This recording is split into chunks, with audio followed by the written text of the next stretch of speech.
Kembali lagi bersama channel kita semua. Jika Anda suka, jangan lupa komen, like dan subscribe, serta bila Anda berkenan, aktifin subtitlenya supaya ada tulisan teksnya. Kita langsung ke ceritanya. Perintah Kaisar Naga. Bab 5960-5963. Gua Pemurni Ki Kuno. Musa tersenyum tipis dan menjelaskan, Tuan Chen, 36 alam surgawi tidak hanya ditumpuk satu di atas yang lain. Sebaliknya, mereka secara luas dibagi menjadi alam atas, tengah, dan bawah berdasarkan kelengkapan hukum surga dan bumi, tingkat energi spiritual, dan kestabilan dunia. Alam bawah meliputi alam pertama hingga ke-12. Anda di surga ke-12 merupakan di puncak alam bawah, dengan hukum yang relatif lengkap dan energi spiritual yang melimpah. Namun, dibandingkan dengan alam tengah, masih ada perbedaan mendasar. Di dalam alam bawah, seseorang dapat melintasinya menggunakan lorong hampa. Alam tengah meliputi surga ke-13 hingga surga ke-24. Ruang setiap surga jauh lebih luas dan dalam daripada alam bawah, energi spiritualnya lebih murni dan lebih aktif, dan hukum surga dan bumi lebih ketat dan kuat. Berkultivasi di alam tengah menawarkan kecepatan dan pemahaman yang jauh melampaui alam bawah, tetapi juga berarti persaingan yang lebih sengit, perebutan sumber daya yang lebih brutal, dan kekuatan rata-rata yang lebih tinggi bagi penghuninya. Saya dan istri saya untuk sementara tinggal di tempat terpencil di dalam surga ke-13. Alam atas, di sisi lain, membentang dari surga ke-25 hingga surga ke-36 tertinggi. Di sana, itu adalah alam legendaris, yang tidak dapat dicapai tanpa keberuntungan, ketekunan, dan nasib baik yang besar. Rumor mengatakan bahwa hukum alam atas hampir sempurna, mengandung esensi Dao Agung, benar-benar mendekati keadaan keabadian tertinggi. Detailnya di luar kemampuan saya untuk menjelaskannya sepenuhnya. Kata-kata ini membuka pintu yang sama sekali baru bagi Dev. Meskipun dia tahu bahwa 36 surga di alam surgawi dibagi menjadi atas, tengah, dan bawah, tidak ada yang pernah menjelaskan perbedaannya kepadanya.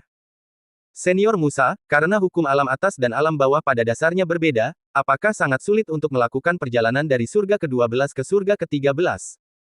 Syarat apa yang dibutuhkan? Tanya Dev.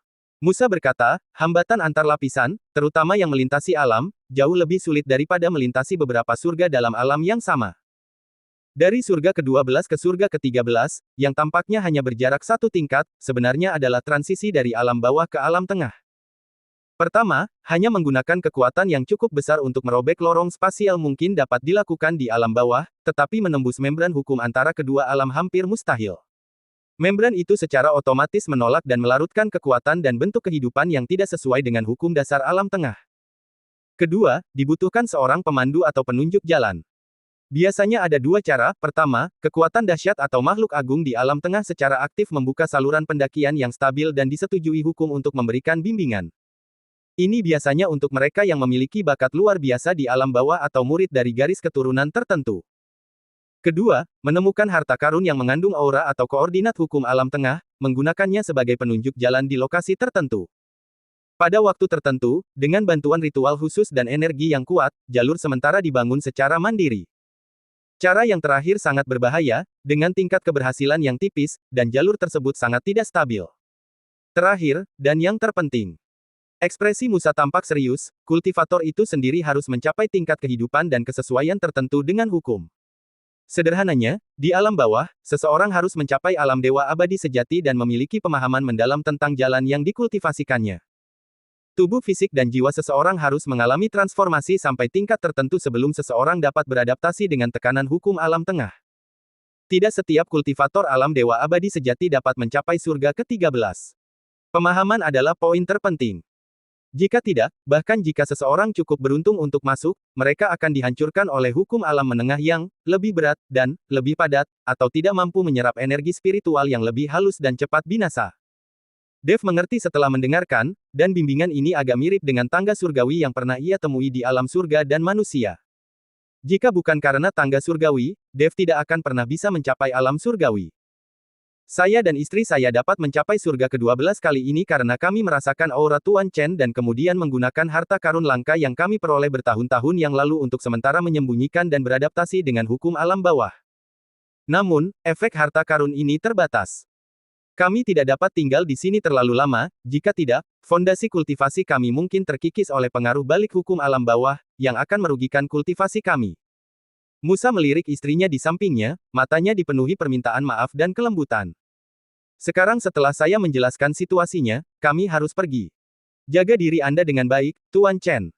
Meskipun Dev merasa enggan untuk berpisah dan masih memiliki banyak pertanyaan, ia tahu tidak pantas untuk bersikeras agar Musa tetap tinggal. Ia membungkuk dalam-dalam, terima kasih, senior. Anda telah menjernihkan pikiran saya dan membimbing saya melewati kebingungan saya. Saya akan selalu mengingat kebaikan Anda, senior. Musa membantu Dev berdiri, sambil tersenyum, Tuan Chen, keberuntungan Anda luar biasa, tekad Anda teguh, dan masa depan Anda tak terbatas. Mungkin kita akan bertemu lagi di surga ke-13 atau bahkan lebih tinggi. Saya harap Anda menjaga diri baik-baik dan segera menyatukan kekuatan Anda sepenuhnya. Gua pemurni Ki kuno itu mungkin menjadi awal kesuksesan Anda yang gemilang. Setelah mengatakan ini, Musa dan istrinya tidak berlama-lama. Mereka mengangguk sedikit kepada kerumunan, dan cahaya abu-abu samar memancar dari tubuh mereka, menciptakan riak di ruang angkasa seperti air. Sosok mereka perlahan memudar, akhirnya menghilang tanpa jejak, seolah-olah mereka tidak pernah ada di sana. Lembah itu hening sejenak, kerumunan masih terhuyung-huyung karena banyaknya informasi yang diterima. Dev menarik napas dalam-dalam, menekan emosinya yang bergejolak, dan menoleh ke Raja Iblis Awan Merah, senior, mari kita bersiap untuk berangkat. Raja Iblis Awan Merah menjilat bibirnya, mata iblisnya yang merah menyala berkobar dengan niat bertempur, aku sudah menunggu dengan tidak sabar. Biarkan aku melihat harta apa yang ada di sarang pemurni Ki kuno itu.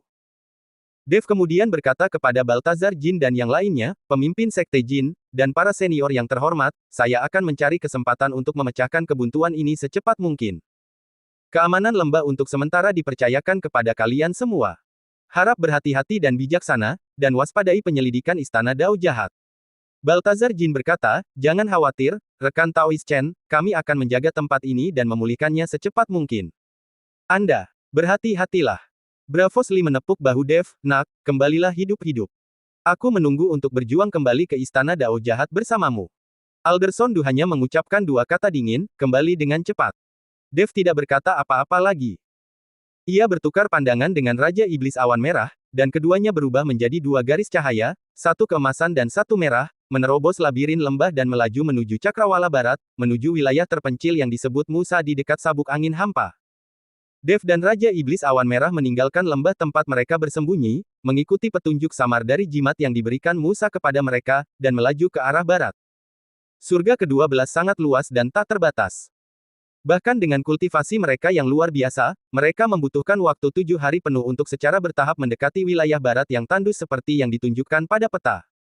Semakin jauh ke barat mereka pergi, semakin tipis dan kacau energi spiritual dunia. Langit yang tadinya cerah berubah menjadi redup dan kekuningan, dengan celah spasial abu-abu gelap yang sering muncul dan membentang di cakrawala seperti bekas luka, memancarkan daya hisap yang dingin dan aura yang merusak. Angin kencang mulai menjadi kuat dan tidak teratur, bukan lagi aliran udara sederhana, tetapi bercampur dengan fragmen ruang dan turbulensi energi aneh, menerpa tubuh mereka seperti pisau tumpul yang menggores tulang mereka. Bahkan tubuh Dev yang telah dibangun kembali dan tangguh, serta wujud iblis Raja Iblis Awan Merah, merasakan gelombang rasa sakit yang menyengat. Astaga, tempat ini seperti gurun, energi spiritualnya sangat tipis hingga hampir tidak ada, dan anginnya membawa bau busuk. Raja Iblis Awan Merah mengayunkan cakar iblisnya, menyebarkan bila angin yang membawa energi jahat berwarna merah gelap, mata iblisnya yang merah menyala berkilauan karena kegembiraan. Namun, semakin terpencil dan tandus suatu tempat, semakin besar kemungkinan tempat itu menyembunyikan hal-hal yang benar-benar berharga. Ekspresi Dev berubah serius. Dia merasakan jimat penuntun di tangannya perlahan menghangat. Rune kuno mulai memancarkan cahaya samar namun stabil, menunjuk ke area paling kacau di depan, di mana angin yang menderu menyerupai ratapan hantu. Seharusnya tepat di depan, di tepi angin hampa. Dev berkata dengan suara berat.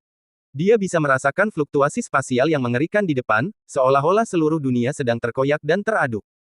Tetap dekat denganku, waspadai turbulensi spasial.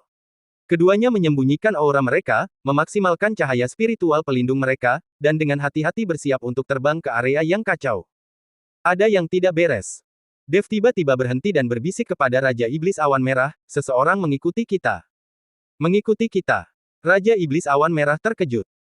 Indra iblisnya diam-diam menyebar, dan setelah beberapa saat, dia mencibir, 3 ekor semut, 2 di peringkat ke-9 alam dewa abadi, dan 1 di puncak peringkat ke-9. Mereka bersembunyi dengan baik. Jika bukan karena energi spiritual yang tipis di gurun ini, yang menyulitkan untuk sepenuhnya menyembunyikan teknik pelarian mereka, mereka akan sulit ditemukan. Di mata Raja Iblis Awan Merah, bahkan kultivator alam Dewa Abadi peringkat ke-9 pun hanyalah seekor semut, sama sekali tidak mengkhawatirkannya. Lagi pula, dengan kekuatan Dev saat ini, bahkan kultivator alam Dewa Abadi sejati peringkat ketiga pun hanya akan dipukuli, jadi Raja Iblis Awan Merah sama sekali tidak takut. Hanya beberapa kultivator alam Dewa Abadi. Itu bunuh diri. Pandangan Dev menyapu beberapa bukit batu yang rusak di kejauhan, dan dia berkata dengan tenang, mereka telah mengikuti kita sejak kita meninggalkan lembah. Untuk melacak kita sampai di sini, mereka mungkin mata-mata dari Istana Dao Jahat, atau mereka juga mengincar gua pemurniki kuno. Lanjut Raja Iblis Awan Merah. Licik. Kilatan dingin muncul di mata Dev. Kalau begitu, biarkan mereka mengikuti untuk sementara waktu. Begitu kita mencapai tepi sabuk angin kekosongan, lingkungan yang kacau di sana akan lebih cocok untuk menghadapi mereka. Keduanya saling memahami secara implisit, berpura-pura tidak tahu, dan terus maju.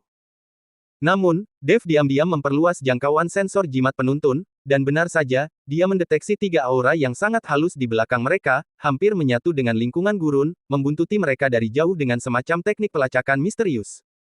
Bukan gaya Istana Dao Jahat. Dev berkata, teknik Istana Dao Jahat seringkali membawa ki reinkarnasi atau ki 9 dunia bawah. Aura orang-orang ini dingin dan samar, lebih seperti sekte yang terampil dalam penyembunyian dan pembunuhan. Siapa peduli siapa mereka? Siapapun yang berani mencuri hartaku, akan kuhancurkan semuanya. Raja Iblis Awan Merah menyeringai, memperlihatkan taring putihnya yang berkilauan. Setelah berjalan beberapa saat, pemandangan di depan tiba-tiba berubah. Langit senja tampak seperti terkoyak oleh retakan yang tak terhitung jumlahnya, dan celah spasial abu hitam menyebar seperti jaring laba-laba. Deru angin kencang terdengar jelas bahkan puluhan mil jauhnya. Mereka telah mencapai tepi zona angin kekosongan. Mereka sekarang secara resmi memasuki zona angin kekosongan. Mari kita tunggu mereka di sini. Dev memilih platform yang relatif stabil, didukung oleh batu besar yang mengambang, dan mendarat, berpura-pura bermeditasi dengan Raja Iblis Awan Merah. Benar saja, dalam waktu kurang dari setengah batang dupa, 3 sosok gelap muncul diam-diam dari 3 arah seperti hantu, mengelilingi keduanya dalam formasi segitiga. Para pendatang baru itu semuanya mengenakan jubah hitam ketat, wajah mereka tertutup topeng logam aneh, hanya memperlihatkan sepasang mata dingin dan kejam. Pemimpinnya tinggi dan ramping, auranya sudah mencapai puncak peringkat ke-9 alam Dewa Abadi. Ia memainkan sepasang pedang pendek melengkung berwarna hitam, ujungnya sedikit bercahaya biru, jelas dilapisi racun yang ampuh. Kedua pria di sisi kiri dan kanan masing-masing memegang 2 belati berbentuk aneh, satu panjang dan satu pendek, posisi mereka terkoordinasi sempurna, jelas terampil dalam serangan gabungan. Sekte Yukuan, 3 absolut pembunuh bayangan. Pemimpinnya, seorang pria berjubah hitam, berbicara, suaranya serak seperti gesekan logam. Tuan-tuan, serahkan petunjuk yang kalian miliki tentang gua pemurniki kuno, dan kalian mungkin akan dibebaskan. Dev perlahan bangkit, ekspresinya tenang, Sekte Yukuan. Belum pernah dengar. Bagaimana kalian tahu kami punya petunjuk? Kami berdua hanya berkeliaran dan secara tidak sengaja menemukan tempat ini. Omong kosong. Sebenarnya, kami sudah lama tahu bahwa ada gua pemurniki kuno di daerah ini, tetapi kami hanya tidak dapat menemukan lokasi tepatnya. Pria berjubah hitam di sebelah kiri berkata dingin, dan kalian berdua telah menempuh puluhan ribu mil untuk sampai di sini, bagaimana mungkin kalian hanya berkeliaran? Jangan anggap kami bodoh. Nak, serahkan petunjuknya dengan patuh, dan kami bertiga bisa membiarkanmu pergi.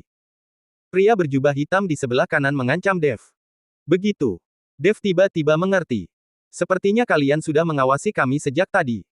Tapi, kalian bertiga sampah kecil mengira bisa merebut makanan dari mulut harimau. Mulut harimau. Pemimpin para pria berjubah hitam itu mencibir. Yang satu adalah Dewa Abadi tingkat 5, dan yang lainnya adalah Dewa Abadi tingkat 8. Kalian berani menyebut diri kalian harimau. Membunuh kalian hanya akan memakan waktu beberapa saat. Dev tertawa, wajahnya juga penuh penghinaan. Yang satu adalah Dewa Abadi tingkat 9 puncak, dan yang lainnya adalah Dewa Abadi tingkat 9. Aku bisa menangani 3 sampah seperti kalian sendirian. Aku juga berpikir begitu. Kalau begitu aku akan menonton pertunjukan dari pinggir lapangan saja.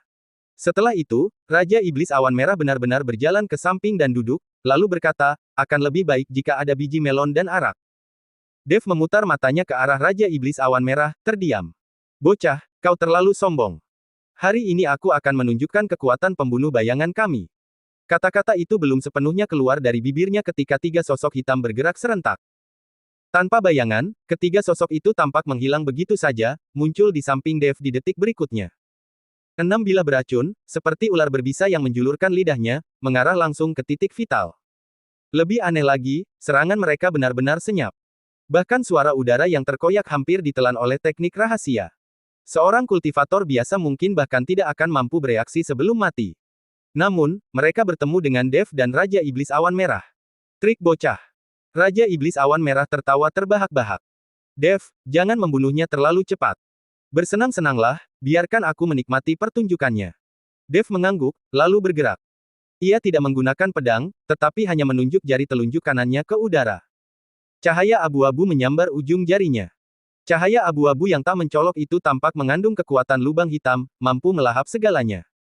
Cahaya, suara, dan bahkan energi spiritual di sekitarnya runtuh ke arahnya.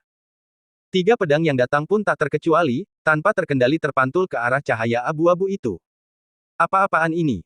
Pria berjubah hitam yang memimpin itu benar-benar ngeri. Ia belum pernah melihat teknik aneh seperti itu, teknik yang dapat langsung mengubah lintasan serangan. Namun Dev lebih cepat. Sesaat kemudian, ia membalikkan tangannya, kelima jarinya membentuk kepalan tangan. Kekacauan, kembali ke ketiadaan. Boom! Berpusat pada cahaya abu-abu itu, sebuah pusaran abu-abu berdiameter sekitar 10 kaki muncul begitu saja, melepaskan daya hisap yang mengerikan. Tidak hanya ketiga pedang itu tersedot ke dalam pusaran dan hancur berkeping-keping, tetapi ketiga pria berjubah hitam itu juga ditarik dengan tidak stabil, cahaya spiritual pelindung mereka berfluktuasi dengan hebat. Tidak bagus. Bentuk formasi tiga talenta bayangan. Pemimpinnya, seorang pria berjubah hitam, berteriak tajam. Ketiga sosok itu menjadi kabur, berubah menjadi tiga gumpalan asap hitam, terus-menerus mengubah posisi di dalam asap, berusaha melarikan diri dari hisapan pusaran. Secara bersamaan, jarum-jarum racun hitam halus yang tak terhitung jumlahnya melesat keluar dari asap hitam, menutupi seluruh tubuh Dev. Trik yang cukup beragam. Ekspresi Dev tetap tidak berubah. Tangan kirinya membentuk segel tangan, dan kekuatan kacau yang baru muncul di dalam tubuhnya melonjak keluar, berubah menjadi perisai energi kacau di depannya, berkilauan dengan cahaya 4 warna. Desis. Desis. Desis.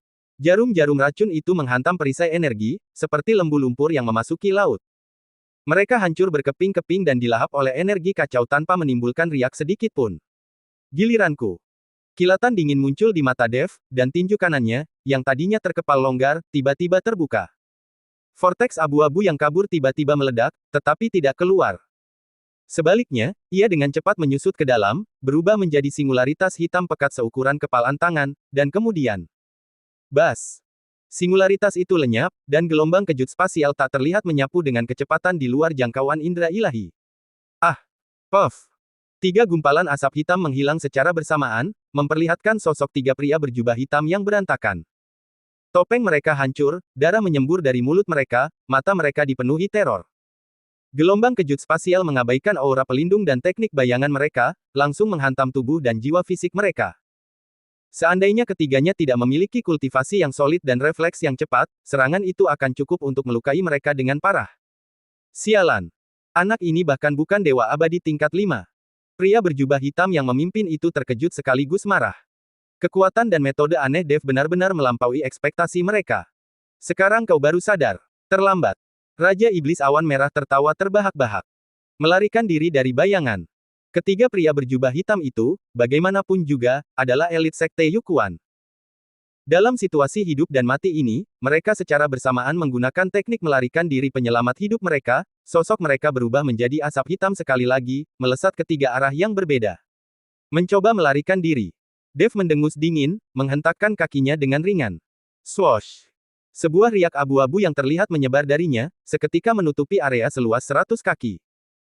Di tempat riak itu lewat, ruang angkasa tampak dilapisi lapisan cat abu-abu, menjadi kental dan stagnan. Ketiga sosok berjubah hitam itu, yang berubah menjadi asap hitam, memperlambat kecepatan mereka lebih dari 10 kali lipat begitu memasuki area abu-abu ini, seperti nyamuk yang terperangkap dalam getah pohon. Sebuah domain.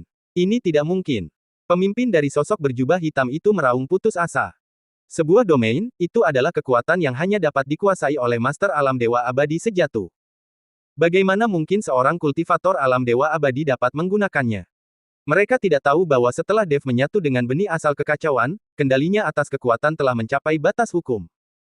Domain stagnasi kekacauan ini, meskipun bukan domain abadi tinggi yang sebenarnya, sudah memiliki beberapa bentuk dasar, lebih dari cukup untuk menjebak kultivator dengan level yang sama. Waktunya mengakhiri. Dev menunjuk 3 jari ke udara seperti pedang. 3 energi pedang kekacauan yang terkondensasi sempurna melesat keluar, mengabaikan jarak spasial, langsung menyusul 3 gumpalan asap hitam itu. Puff, puff, puff. Dengan 3 suara lembut, asap hitam menghilang, memperlihatkan lubang transparan seukuran mangkuk di dada masing-masing dari 3 sosok berjubah hitam itu. Tepi lukanya halus seperti cermin, namun tidak ada darah yang mengalir. Semua kehidupan dan daging langsung dimusnahkan oleh energi pedang yang kacau. Mayat-mayat itu jatuh dari udara. Dev melambaikan tangannya dan mengumpulkan cincin penyimpanan ketiga pria itu. Sebuah sapuan indera ilahinya mengungkapkan bahwa cincin penyimpanan itu tidak hanya berisi sejumlah besar batu spiritual dan pil, tetapi juga banyak buku panduan rahasia, racun, dan senjata tersembunyi dari Sekte Yukuan, serta sebuah peta kulit kuno yang compang-camping. Peta itu terbuat dari bahan yang aneh, bukan kulit atau sutra, dengan bekas terbakar di tepinya. Medan yang disederhanakan digariskan di atasnya menggunakan semacam pigmen merah gelap. Salah satu tanda itu sangat mirip dengan rune pada jimat penuntun Musa, hanya saja lebih buram dan tidak memiliki petunjuk arah dan instruksi masuk yang penting. Benar saja, mereka punya petunjuk, tapi tidak lengkap. Dev menyimpan peta itu. Pantas saja mereka mengikuti kita. Dasar bocah, kau bergerak terlalu cepat. Aku bahkan tidak sempat melihat dengan jelas. Raja Iblis Awan Merah berdiri dan memeriksa ketiga mayat itu. Tiba-tiba, dia menarik jimat giok hitam pekat dari jubah pria berjubah hitam yang memimpin. Sebuah kepala hantu yang mengerikan terukir di jimat itu. Jimat peringatan Sekte Yukuan. Dia menghancurkannya selama pertarungan, kata Raja Iblis Awan Merah. Itu berarti yang lain dari Sekte Yukuan akan segera tahu mereka mati, dan mereka juga akan tahu kita ada di sini. Dev sedikit mengerutkan kening. Merepotkan. Kita harus memasuki mata reruntuhan sesegera mungkin. Keduanya tidak menunda lebih lama lagi, segera meninggalkan platform dan menjelajah lebih dalam ke mata reruntuhan. Mengikuti metode yang diajarkan oleh Musa, Dev mengaktifkan jimat penuntun dan berjuang menembus angin kencang yang kacau. Dengan kekuatan Sekte Yukuam yang bervariasi, kecepatan mereka harus ditingkatkan, memaksa mereka menghadapi banyak bahaya yang sebenarnya bisa dihindari. Setengah hari kemudian, kedua pria itu terluka dan akhirnya tiba di tepi luar ruang yang terdistorsi. Saat Dev sedang mengamati lingkungan dan bersiap untuk menemukan batu penstabil ruang untuk memasang formasi, Raja Iblis Awan Merah tiba-tiba berbisik, beberapa orang datang, cukup banyak, dan sangat cepat. Dev menyebarkan indera ilahinya dan memang merasakan lebih dari 10 aura kuat mendekat dengan cepat dari belakang. Yang terlemah di antara mereka setidaknya adalah Dewa Abadi tingkat 9, dan 2 yang terkuat telah mencapai Dewa Abadi sejati tingkat 2. Selain itu, aura mereka berasal dari sumber yang sama dengan 3 aura sebelumnya, jelas menunjukkan bahwa kekuatan utama Sekte Yukuan telah tiba. Mereka cukup gigih. Mata Dev berkilat dingin. Mereka datang di waktu yang tepat. Kau ingin menggunakan mereka. Raja Iblis Awan Merah langsung memahami rencana Dev. Terlalu berisiko dan memakan waktu bagi kita berdua untuk membuat formasi untuk menyeberangi area yang terdistorsi ini, kata Dev dengan tenang. Karena Sekte Yukuan memiliki peta yang tidak lengkap, mereka pasti juga telah mempelajari tempat tinggal gua para pemurni Ki kuno. Mungkin mereka memiliki metode yang lebih andal. Mari kita bersembunyi dan lihat apa yang mereka lakukan. Keduanya dengan cepat menyembunyikan aura mereka, bersembunyi di dalam batu besar yang retak dan mengambang, menggunakan energi kacau untuk menyembunyikan diri, seolah-olah menyatu dengan batu tersebut. Tak lama kemudian, lebih dari 10 sosok gelap menerobos angin kencang dan muncul di tepi area yang terdistorsi. 2 sosok terdepan itu satu tinggi dan satu pendek. Yang tinggi adalah seorang lelaki tua dengan wajah keriput dan mata cekung, memegang tongkat tulang putih, memancarkan aura jahat. Yang pendek adalah seorang kurcaci dengan kepala yang luar biasa besar, matanya bersinar dengan cahaya hijau yang menyeramkan, memainkan seuntai tengkorak di tangannya. Keduanya berada di peringkat kedua alam Dewa Abadi sejati. Di belakang mereka diikuti oleh 10 pria berbadan tegap berjubah hitam.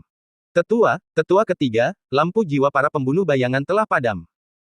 Lokasi terakhir yang mereka kirimkan berada di dekat sini, lapor seorang pria berjubah hitam dengan hormat.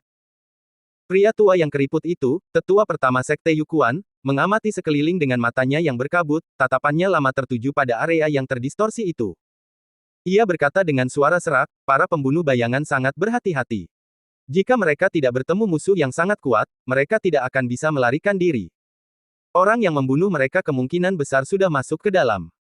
Tetua ketiga yang bertubuh pendek itu menjilat bibirnya, kilatan serakah terpancar dari mata hijaunya, untuk membunuh pembunuh bayangan, kekuatan mereka tidak boleh diremehkan. Mungkinkah itu orang dari Istana Dao Jahat? Surga ke-12 dipenuhi pengaruh Istana Dao Jahat, dan mereka aktif merekrut. Tidak, kita tidak menyimpan dendam terhadap Istana Dao Jahat, dan Sekte Yukuan kita selalu tetap tersembunyi. Istana Dao Jahat tidak akan menyerang kami, kata tetua pertama. Lalu siapa yang membunuh pembunuh bayangan? Di seluruh surga ke-12, tidak banyak yang bisa membunuh ketiga orang itu, tetua ketiga mengerutkan kening. Tidak masalah, mari kita masuk dan melihat-lihat dulu. Mungkin ada orang lain yang juga mengincar gua ini. Sebuah peta. Tetua pertama mengulurkan tangannya. Seorang pria berjubah hitam dengan cepat menunjukkan peta kulit yang compang camping, identik dengan yang dipegang Dev, hanya saja jauh lebih tua. Tetua pertama dan tetua ketiga dengan saksama mempelajari peta, lalu mengamati ruang yang terdistorsi di depan mereka, berbisik-bisik di antara mereka sendiri. Setelah beberapa saat, tetua ketiga mengeluarkan labu hitam berlubang-lubang dari jubahnya, membuka tutupnya, dan mulai melantunkan mantra. Seketika itu juga, kumbang hitam yang tak terhitung jumlahnya, seukuran kacang kedelai dengan sayap tipis transparan di punggungnya, keluar dari labu, berdengung saat terbang menuju area yang terdistorsi. Kumbang-kumbang ini sangat cepat dan tampak sangat sensitif terhadap fluktuasi spasial. Mereka melayang di tepi area yang terdistorsi sejenak, lalu membentuk formasi aneh dan terbang mengikuti jalur yang berkelok-kelok. Ajaibnya, dimanapun mereka lewat, turbulensi spasial yang mengamuk dan retakan tersembunyi tampaknya diredakan oleh suatu kekuatan, menjadi jauh lebih tenang. Serangga pelacak memang efektif. Tetua ketiga berkata dengan bangga, pusaran ruang ini, meskipun tampak kacau, sebenarnya sesuai dengan prinsip formasi kembali ke kebenaran kacau para pemurni Ki kuno. Sesekali, jalur serangga yang relatif aman akan muncul. Ikuti serangga pelacak, dan kita dapat menemukan pintu masuk ke mata kembali ke ketiadaan. Tetua pertama mengangguk sedikit, cepatlah, jalur serangga tidak akan bertahan lama. Semuanya, ikuti serangga pelacak dengan cermat, jangan sampai salah. Atas perintahnya, anggota Sekte Yukuan segera berbaris dan, dipimpin oleh tetua ketiga, dengan hati-hati melangkah ke area yang terdistorsi, melanjutkan perjalanan di sepanjang jalur yang dibuka oleh serangga pelacak. Di dalam batu terapung, Dev dan Raja Iblis Awan Merah menyaksikan semuanya dengan jelas. Metode yang luar biasa. Mereka bahkan berhasil membudidayakan serangga spiritual khusus untuk menembus labirin ruang. Dev mengirimkan suaranya, ikuti mereka, biarkan mereka membersihkan jalan untuk kita. Kita akan bergerak begitu kita menemukan pintu masuknya. Keduanya diam-diam mengikuti, mengandalkan penyembunyian energi kacau dan persepsi spasial Dev yang tajam, selalu berada sekitar 100 kaki di belakang kelompok Sekte Yukuan, tanpa terdeteksi. Jalan yang dibersihkan oleh serangga pelacak memang ajaib. Meskipun lingkungan sekitar tetap kacau dan berbahaya, jalan itu sendiri relatif stabil. Namun, jalan ini tidak lurus. Jalan itu terus berbelok dan berubah, terkadang mengharuskan mereka untuk berhenti sejenak sampai fluktuasi spasial mereda sebelum melanjutkan. Jelas, jalur serangga itu tidak tetap, tetapi terus bergeser. Setelah berjalan sekitar 1 jam, distorsi di depan mencapai puncaknya. Cahaya benar-benar terpelintir seperti pretzel, dan bahkan indera ilahi hanya mengungkapkan kekacauan. Tetapi dipandu oleh serangga pelacak, kelompok itu melewati membran spasial yang hampir tak terlihat, dan tiba-tiba, pemandangan terbuka di hadapan mereka. Sebuah ruang yang tenang, sangat berbeda dari area luar yang diterpa angin, muncul di hadapan mereka. Langit biru cerah, gunung dan perairan hijau subur, kicauan burung memenuhi udara dengan aroma bunga, inilah, mata reruntuhan, yang pernah dibicarakan Musa, surga yang tampak indah di dalamnya. Ketemu. Ini benar-benar tanah yang diberkati. Suara tetua ketiga bergetar karena kegembiraan. Mata tetua pertama juga berkilat tajam, tetapi ia tetap waspada, jangan ceroboh. Gua pemurni Ki kuno pasti memiliki penghalang pelindung. Semuanya, sembunyikan aura kalian dan selidiki dengan hati-hati. Para anggota Sekte Yukuan menekan kegembiraan mereka dan dengan hati-hati melangkah ke surga itu. Mereka jelas merasakan energi spiritual kuno yang luar biasa di sini dan merasakan bahaya yang aneh, tidak berani bertindak gegabah. Dev, kita telah menemukan tempatnya. Mari kita bunuh mereka dulu, dan gua pemurni Ki kuno ini akan menjadi milik kita. Raja Iblis Awan Merah semakin tidak sabar. Jangan terburu-buru, aku merasa ada yang tidak beres di tempat ini. Dev sedikit mengerutkan kening.